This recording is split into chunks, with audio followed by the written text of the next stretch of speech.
So in today's video, we're going to be looking at David Graeber's book, Debt, the First 5,000 Years, and some interesting things that I've pieced together with another thinker who, if you know of him, Oswald Spengler, you may not think his ideas and his books and stuff like that relate to debt, and what David Graeber talks about and Michael Hudson. But I'm going to try to bring his ideas and David Graeber's ideas on debt and bring them together so we'll have a better understanding of debt and the civilizations and all these things, all these ideas, because I look at this like there's so much information in these thinkers, and you start reading them and you can see that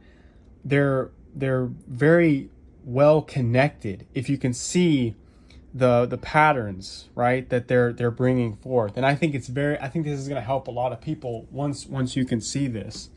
So just a quick intro into anybody who doesn't know Oswald Spengler. He's someone that talks about, or he talked about history and civilizations and them going through life cycles. He makes the analogy of them going through, like, they're like plants. Like, each civilization has its own plant. And it's very interesting because David Graeber also talks about different civilizations and how they got, their different types of money and things like that, how they develop coins and stuff like that. And so, but it's like you can bring these two together and you can see a better understanding of civilization and the world. And hopefully this helps us understand more about debt and money with Oswald Spengler's ideas. So I'm going to bring them together and we're going to see how this all fits together. And I found it really, really interesting. And so yeah, we're going to do that. Okay, so first things first, from David Graeber's perspective, and it's going to tie into Oswald Spengler, the Western world, right? So I've got a picture here of Western Europe, right? The Western world. That is essentially where capitalism begins for the most part. Like our modern, and I know, I believe Michael Hudson talks about different types of capitalism, which I need to look into. But for all intents and purposes, as much as I understand it, capitalism itself really develops and starts for the most part in Western Europe, right? So think of it as Western Europe is where capitalism begins. It's where it starts. And we can get into the details and stuff like that maybe in a future video, or if I learn anything more, I'll update you. I could be wrong, but for as much as I've read and understood this, it seems to me that capitalism started in Western Europe, and that's going to be really important, right? So as I was saying, Spengler, this is a cool chart that I found online, and Spengler talks about how each civilization has its own symbols, its own architecture, etc., etc. And civilizations are different in how they express themselves. But the main one that we're going to be really looking at for the most part is Faustian civilization. This is what Western Europe is, right?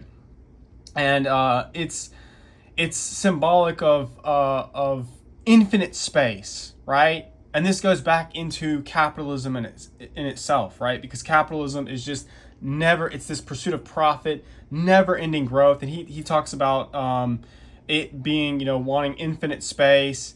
It goes into its architecture with the Gothic cathedrals, how they're just infinite. They go up. I mean, if you've ever seen them,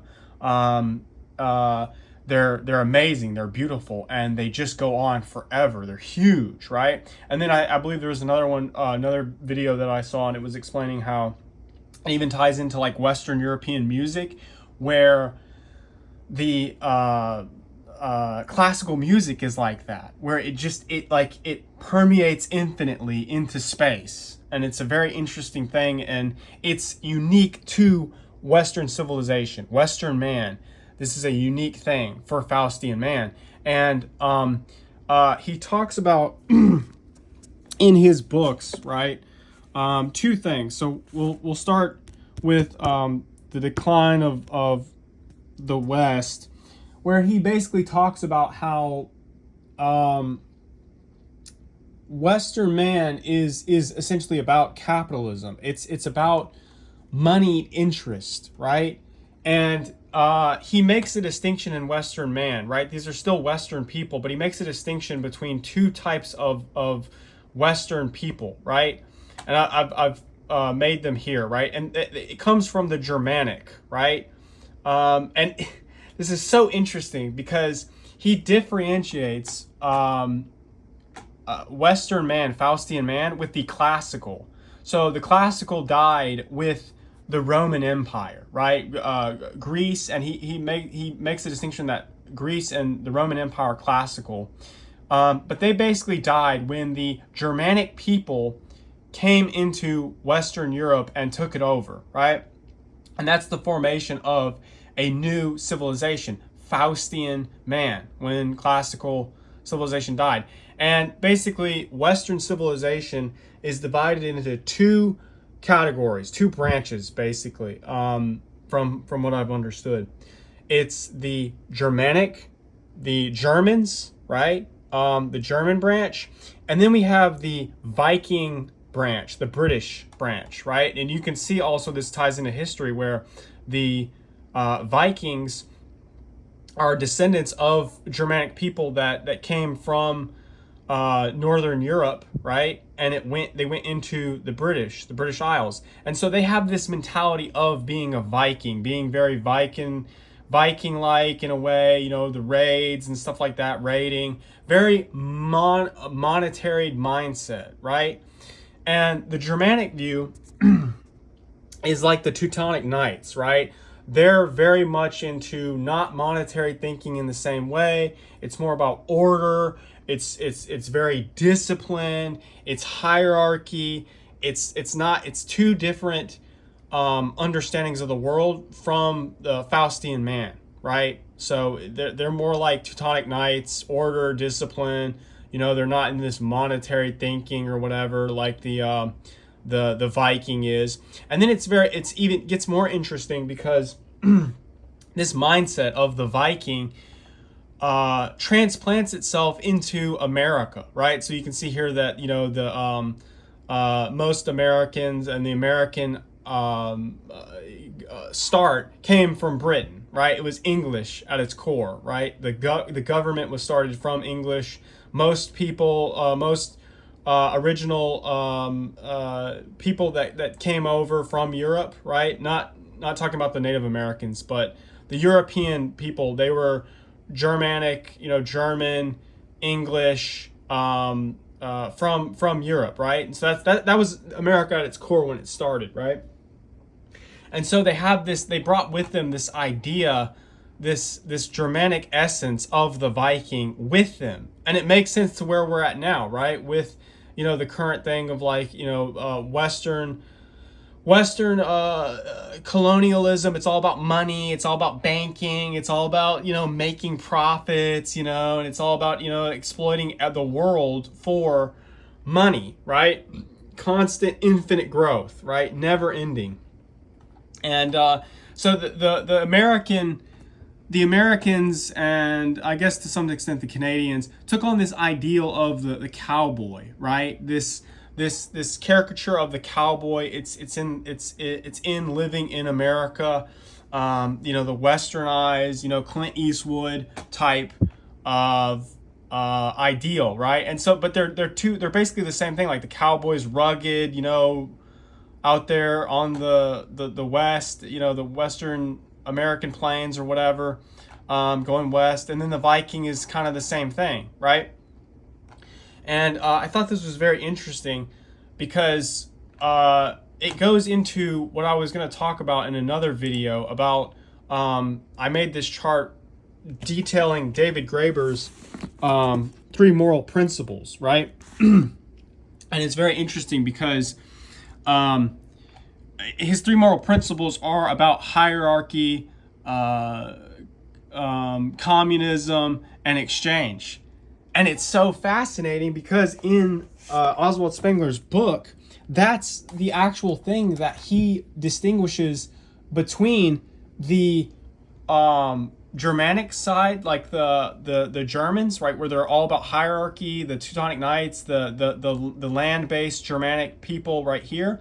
He distinguishes them from hierarchy and rank and discipline from the Vikings, who are all about monetary gain, and the Americans and the cowboy, right? It's all about exchange. It's all about money. It's all about infinite money, and and so I thought that was very, very interesting that I saw that, and it comes from this book about Prussianism and socialism, where he talks about that and how it characterizes and distinguishes these two groups. And it also goes into what David Graeber talked about with his three moral principles, where but hierarchy itself is a completely distinct moral principle from exchange.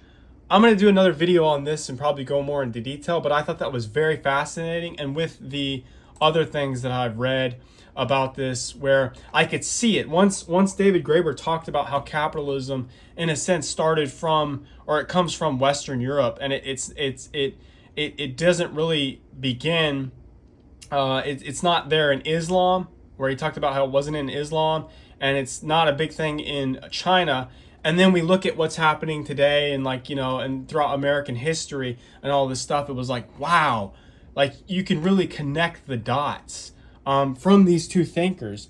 And I just wanted to put that out there, that they're literally lining up, right, where you can see it, that capitalism starts in Western Europe. We get the two different branches, and then it goes into where we're at today with America and what's happening. And I'm probably going to make another video about putting what we've learned into today's world, and it has everything to do with what's happening in the world, as far as I know and as far as I can tell, and what I'm putting together. But it's very, very fascinating how when I looked at these two authors and these thinkers, you can see how they line up, and hopefully that helps anyone to better understand this stuff. That it's a civilizational thing, it is a cultural thing, and we can go beyond just David Graeber and Michael Hudson into other thinkers like Oswald Spengler, and we can put their ideas together because they're showing us a greater piece of the map, and put them together, and hopefully I think that hopefully will help us understand this better as we continue on to understand all this stuff.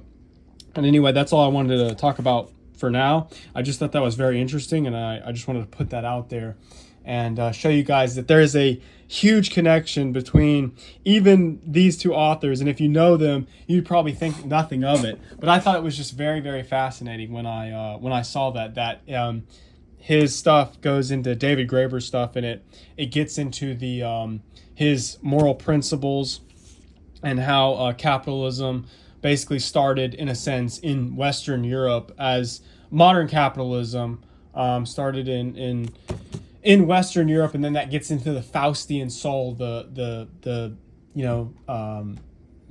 infinite space, the idea of the Faustian, which again comes from the Viking mentality of the British, right? And then that goes into the Americans, the American cowboy. So I'm going to leave it there. And I just wanted to put that out there as a video, and just go into it more, and maybe we'll, if people enjoyed it, we'll come back to this. I think it's very, very fascinating, where you can find these different things, and then you see them, and then they go together, and it gives you a clear picture of the world and history, and it's absolutely amazing. So that's pretty much it, and I'll leave it there. So thanks for listening.